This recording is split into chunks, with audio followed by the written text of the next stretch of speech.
your facilities and warm hospitality take the edge off the Crete conference. That's become one of the most positive conferences I've ever attended in any field. So thank you, Kevin and the team. This is the first...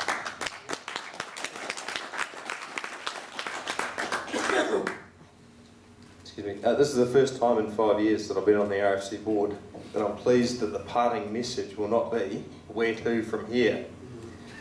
The RFC made a bold choice in 2010 to move forward on creating change in New Zealand wreck fisheries management and employed Miranda O'Connell to review and help plan a new direction. Miranda's provided good third-party input and review, leading to some strong movement towards change. I'd suggest that the decision was a good one, but the real catalyst for our change has come from what Miranda's brought to the table. The leadership of the RFC are ready to embrace change, and it's a change that we've chosen to lead. It's a tricky path balancing the needs and wants of fishers who do not want to contribute, and with the need for the wreck fishing industry to own its own space, not be a spectator. Our future is to influence decisions, not react to them. Wreck fishing is an industry. We're an invisible multi-billion-dollar wreck fishing industry. I've heard Ministry of Fisheries tell us not to look at it in dollars. It was in 2007 when Jim Anderton said to us that he's not interested in the financial value that you contribute to your sector. Phil Heatley's used similar words in discussions we've had with him. Sadly, however, our industry is important to the New Zealand money go round. And using Martin Solder, who we've had speak here, as an example, when he visited New Zealand in March for a month, he spent over $10,000 of foreign capital in New Zealand. And Martin's not alone. There's hundreds of visitors every month arriving in New Zealand just to catch our fish, be it freshwater or marine. So from there, with no fish, there is no industry. It's another message we heard strongly yesterday. It's about the fish, and that's a bit of a paradigm shift, and I'm not sure that we've really grasped that yet. It's not to say that we ignore the human element, but it's more that we should be shifting our focus from improving our extraction to ensuring that there are fish, and they're happy, which I guess means that we can then catch them. The strength of the Australian model is their change towards habitat and stock preservation ahead of the angler's right to take fish. One of the phrases that Len, I don't think he used it in his presentation, but a number of you would have heard him say that they've stopped talking about it as catch and release, selective harvesting, and that one of the issues they have in Australia from environmental or SPCA type groups, I'm not sure who they are, is the damage and the hurt that we inflict on fish when we catch them and return them. World Health Organisation. Well, thank you. Welfare, animal welfare, yeah. And there is an element of that we have to be conscious of, and the code of practices that we could bring in would sort of help with that. But it's about caring about the fish. As a leader in our industry, it's our responsibility to show real leadership, not to throw stones at others, regardless of how deep the historic wounds are and how personal they may be. There's no excuse for accusing or abusing any other group who have the same right to operate in this field. Our inability to keep personalities out of fisheries management has been to the greater detriment of our industry. We're the champions of negative words. If we wish to be perceived as a professional body, we need to act like one. And I was sitting in a curry restaurant the other night with Martin and Len. We went out for dinner, and on the wall there was a quote by Mahatma Gandhi, and it said, "Be the change you wish to see in the world." And I think everybody's probably heard it before. And I'd suggest that this is what we're probably doing here as a recreational fishing body who are volunteers. We're looking to be the professional change that this industry needs. If we want to work with them, if we want them to work with us, we need to work with them, whoever they are. Whoever it is that we've cast stones at in the past, we are not going to get anywhere if we continue to throw stones at each other. We need to be a much bigger group.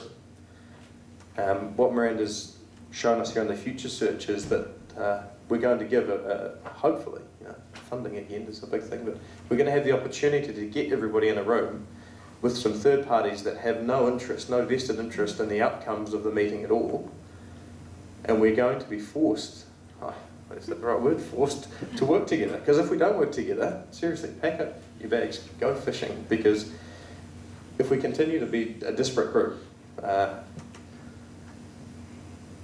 we will fail. And I'm going to deviate from what I wrote here just a little bit, but I look out here again. I've said this so many times. I'm the youngest person here by a reasonable margin. Reasonable margin. Unreasonable in some people's cases. And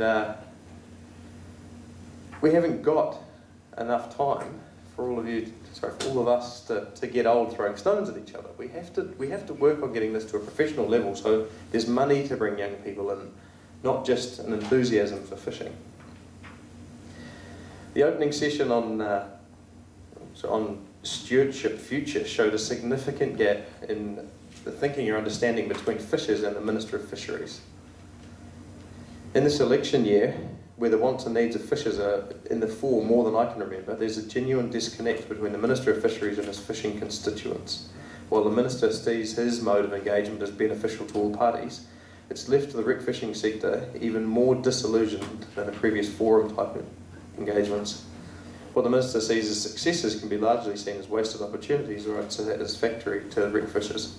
Blue cod management liaison, charter boat reporting, rec fishers research project were effectively asked to sign off on predetermined ministry speak. You know, we didn't have the opportunity. So we had the opportunity to give our opinions, but it was merely for him to fulfil his obligations to engage.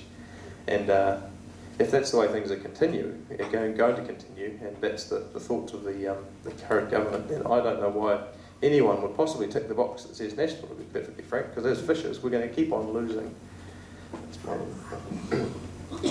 The Honourable Peter Dunn provided a succinct, clear understanding of the needs of fishers without yet offering his own name as our champion.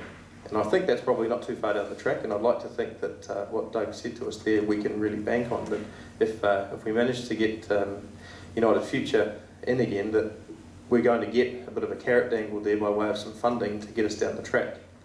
And I've said some pretty nasty things about Peter Dunn before, but I'd like to take most of those back, because it seems to be that he's going to stand up and he may be the guy that we need here. We've heard a number of new and refreshing views from within our Kiwi rec fishing industry, but it's the validation of our process by Len Elliott that cheers me up the most. I met Len in Australia in 2008 when I visited for their rec fish conference over there, and he had a lot of good ideas, but it was within the Australian model, and it didn't seem to relate too much to us then.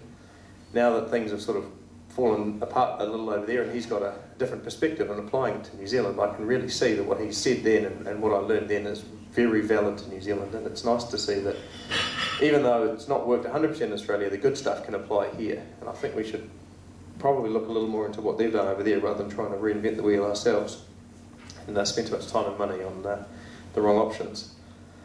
The panel discussion and brief introductions by the Honourable Shane Jones, Kevin Haig and Hilary Calvert was an entertaining if not beneficial session. It was as a political novice, I cannot help but be entranced by their words. All three offered funding, or in Ms Calvert's case suggested it should be made available, or seed funding to a national recreational fishing body to establish itself, or at least facilitate itself, depending on whose words you want to use. These are bold, positive words that lead me to wonder if the RFC's historic stance of not backing one party or other may suddenly be outdated. It was a pleasure to hear an even-handed presentation by Kevin Haig, received well by a group that has a history of lynching greenies in the room. Grant, Dixon and Crimpy's discussion on engaging public opinion was light-hearted as much as it was hard-hitting. The fact that their magazines carry our important but rather dry words should be recognised and praised, which I guess means go and pay for grants, but I don't know how it helps Crimpy. Advertising, spend some money with them, and there you go. We have a limited access to Kiwi fishers, and fishing publications provide a well-recognised path to a bigger chunk than our clubs and forum structures. I've been tasked with providing our view on a monthly basis, and in retrospect, a more structured report might be wise. So that's me saying that I would like to not have to write to fishing news anymore.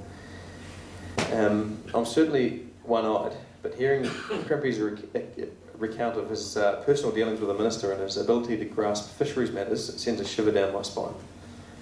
It is my personal opinion that the Minister of Fisheries may... I don't know what I can say here actually, but... It's only on tape, Derrick, don't worry. Well, I'll be willing to say that we haven't been happy with a lot of ministers of fisheries in the past, but we're probably faced with the weakest and least educated minister of fisheries we've probably ever had. I'd say Martin Salter's description of him as insecure in his own policy decisions would be pretty spot on too. Martin being a politician himself. Once again, having Bryce here yesterday, Bryce Johnson, he provided encouragement through his presentation of the fishing game model of fisheries management and governance and freshwater fisheries. It's kind of funny because before Bryce spoke, the only person that mentioned him was Martin Salter. And we've got this model that's been in front of us, and I've sort of thought about it a few times. Why don't we just sort of use that? And everyone's always got an answer. It's about introduced species or what have you. But at the end of the day, they're fish, and there's fishermen catching them, and they're paying a licence to do it. It seems pretty straightforward that if we can work to that model, it's been pretty successful.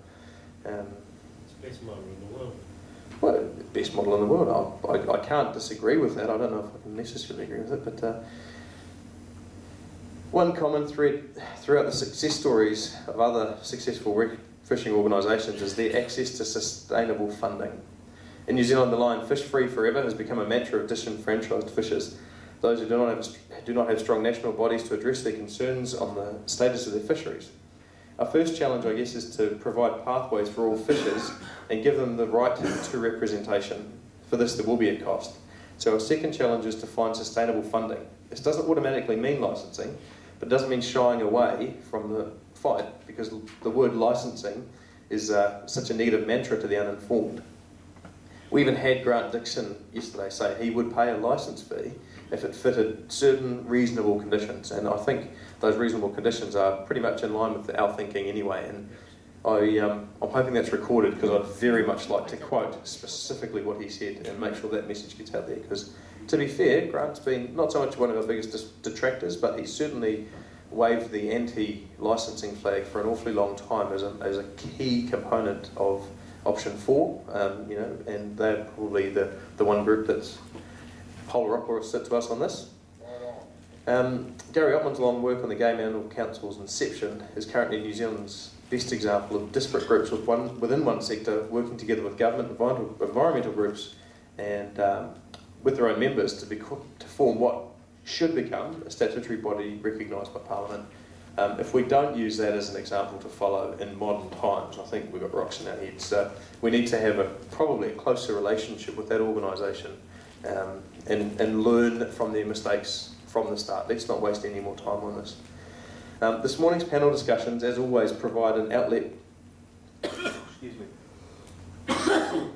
Sorry. Provide an outlet for frustrations as much as feedback and guidance. The wealth of knowledge between panellists amongst the panellists is inspiring. The ability to discuss and work together on the long-term sustainability of our fisheries is fantastic, and I'd like to thank the panellists, even though I can't recall each of you individually. I'm sorry. Having such a diverse range of knowledge and perspectives willing to be shared should be extremely important for a peak body, and I trust that we can look forward to working together on our areas of interest in the future. Working cohesively on these topics of commonality lends weight to our voice. Issues like seabed mining are the obvious and most divisive issues and lend themselves to concerted effort. I look forward to breaking down more of the silos that we've spent 25 years building up. So, I can't resist. Where to from here? Miranda, I'm sort of repeating myself here, but Miranda's poured in more time and passion to this project than any other individual. Miranda's held her hand and squeezed it hard sometimes, with the unwavering vision of a strong, sustainable wreck fishing body.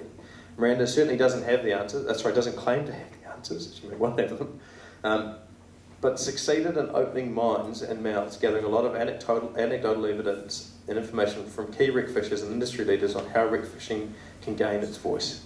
The RFC strategic plan has been in circulation for 8 months and has received praise and criticism probably in equal proportions, and most importantly, it's created conversation on the topic of peak body, fostering change and of course funding.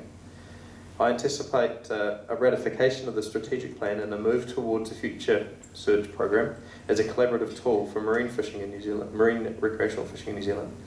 No one will disagree that the ability to turn capability into fast action is a good thing, or that task focus will have more effect than ministry talkfest. Avon Central first. So in the next 12 months anyways, I expect to see a build-in momentum, not a tapering off from here, as we work towards the creation of a multi-party transition body to lead recreational fishers to create a new future, or a new future organisation that replaces the current soon-to-be obsolete model. ... Thank you very much, Derrick. What a wonderful affirmation of our platform. Thank you very much for that. That was, yeah, you're an expert in that, and hopefully you're still going to be at the table for us. Okay, I just have a wee report to give now. It won't take long. They've got a half a bin of fish. They got Martin Salter, that is, they're out there fishing. It's not very pleasant. They're doing quite well. They've got half a bin of fish. They got gurnet, they got cod, they got snapper, and he's caught some carwai on light line. So he's having a ball, and no doubt we'll catch up with him when he comes back in. So right, we're going to do this option now for this rod and reel. So you've had time to give some thought to how deep you're going to go in your pocket. Yeah, Could be a bloody broomstick. It's a bit, well, you heard it at, yeah, you heard the